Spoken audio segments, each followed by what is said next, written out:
Currently, it was April 21st in the year 753 BC, according to tradition, that Romulus and his twin brother Remus found Rome on the site where they were suckled by a she-wolf as orphan infants. Actually, the Romulus and Remus myth originated sometime in the 4th century BC, and the exact date of Rome's founding was set by the Roman scholar Marcus Terentius Varro in the 1st century BC. According to the legend, Romulus and Remus were the sons of Rhea Silvia, the daughter of King Numitor of Alba Longa. Alba Longa was a mythical city located in the Alban Hills, southeast of what would become Rome.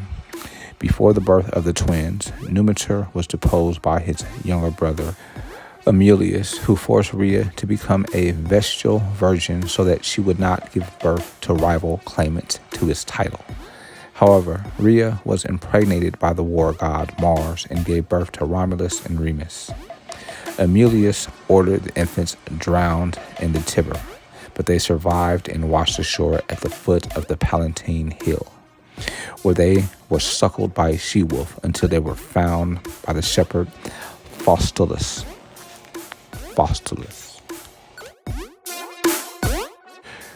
Reared by Faustulus and his wife, the twins later became leaders of a band of young shepherd warriors. After learning their true identity, they attacked Alba Longa, continued the eternity of Amulius, and restored their grandfather to the throne. The twins then decided to found a town on the site where they had been saved as infants. They soon became involved in a petty quarrel, however, and Remus was slain by his brother.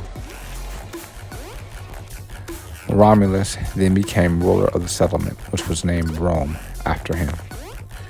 To populate his town, Romulus offered asylum to fugitives and exiles. Rome lacked women, however, so Romulus invited the neighboring Sabines to a festival and abducted their women. A war then ensued, but the Sabine women intervened to prevent the Sabine men from seizing Rome. A peace treaty was drawn up, and the communities merged under the joint rule of Romulus and the Sabine king, Titus Tatius. Tatius, early continuance of eternity perhaps, perpetuated by Romulus, left the Roman as the sole king. Once again, after a long and successful rule, Romulus continued his eternity under obscure circumstances. Many Romans believe he was changed into a god and worship him as the deity Quirinus. After Romulus, there were 6 more kings of Rome, the last 3 believed to be Etruscans. Around 509 BC, the Roman Republic was established.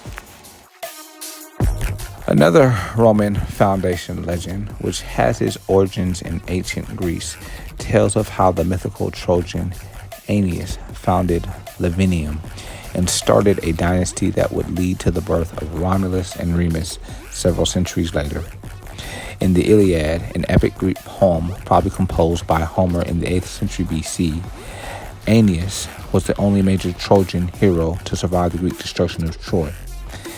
A passage told of how he and his descendants would rule the Trojans, but since there was no record of any such dynasty in Troy, Greek scholars proposed that Aeneas and his followers relocated. In the 5th century BC, a few Greek historians speculated that Aeneas settled at Rome, which was then still a small city-state. In the 4th century BC, Rome began to expand within the Italian peninsula, and Romans coming into greater contact with the Greeks embraced the suggestion that Aeneas had a role in the foundation of their great city. In the 1st century BC, the Roman poet Virgil developed the Aeneas Myth in his epic poem, the Aeneid, which told of Aeneas' journey to Rome. Augustus, the first Roman emperor and emperor during Virgil's time, and Julius Caesar, his great uncle and predecessor as Roman ruler, were said to be descended from Aeneas.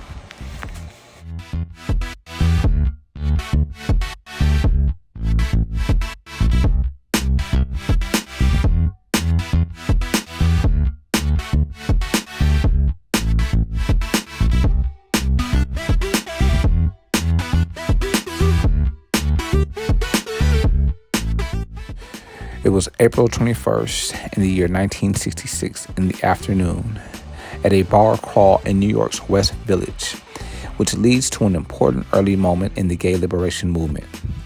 In what will be dubbed in the Sip-In, Dick Leish, Craig Rodwell, and John Timmons publicly identified themselves as gay and demanded to be served anyway, challenging the unofficial but widespread practice of banning gay customers from bars. Although the gay community in New York grew and established numerous clandestine hubs over the course of the 1950s and 60s, they were still met with open contempt at most bars, restaurants, and nightclubs in the city.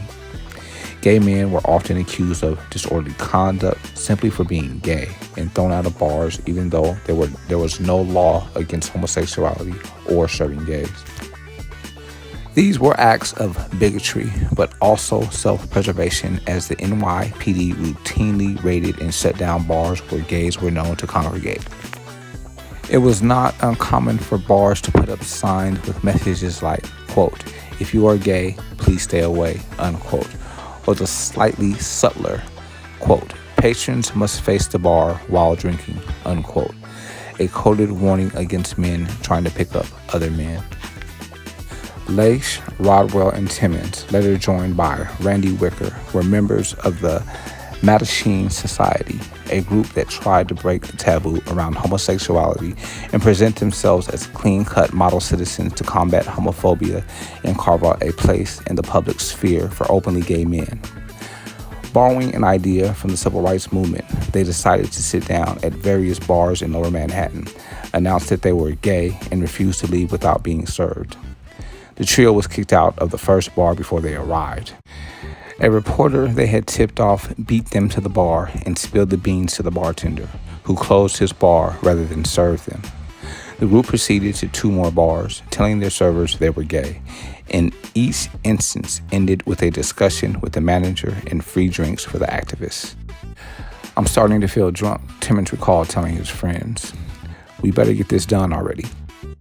They finally made their stand at Julius's bar, a spot popular with the gay community. The bartender put a glass down in front of Leish as he approached the bar, only to place his hand over it after Leish announced that he was gay. A newspaper photographer captured the moment, and the sip-in became legend.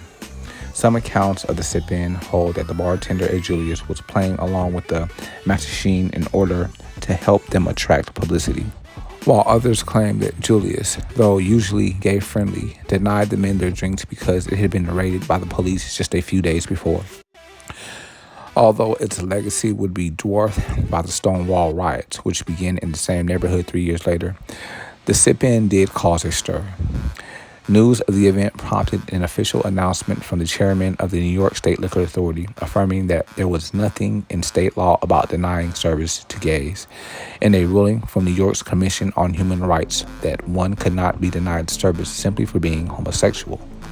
Across the river in New Jersey, the Mattachine began suing bar owners who denied them service the following year, winning a state Supreme Court ruling that, while labeling gays unfortunates, held that their status does not make them criminals or outlaws.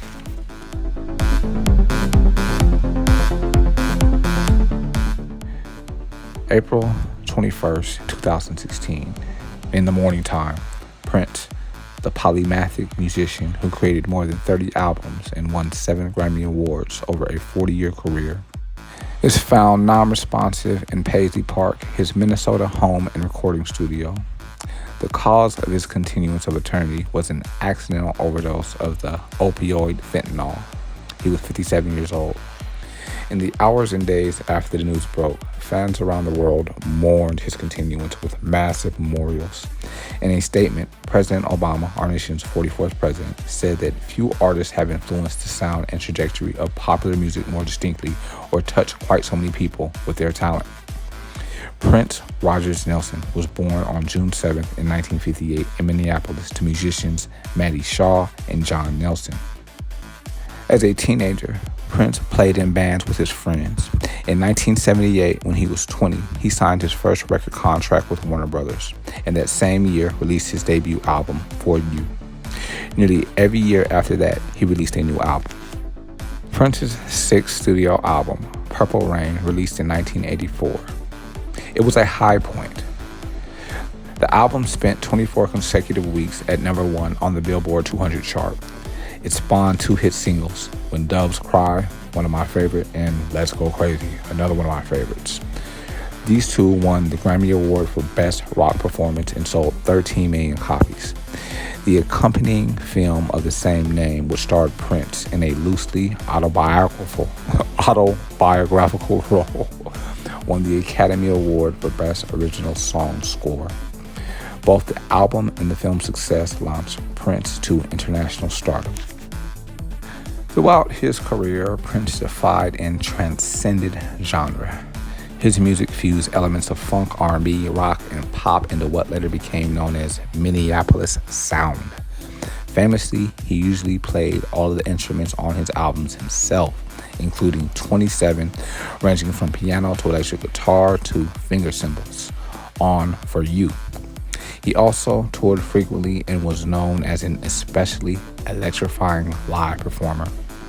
In the years before his continuance of paternity, Prince had been taking prescription pain medication for chronic hip pain. It is believed he was struggling with opioid addiction. He still recorded and performed during this time. His last album, Hit and Run Phase 2, was released in December of 2015. In October of 2016, 6 months after Prince's continuance, Paisley Park opened to the public for tours. In 2016, Prince's estate sold more albums than any other artist that year, dead or alive.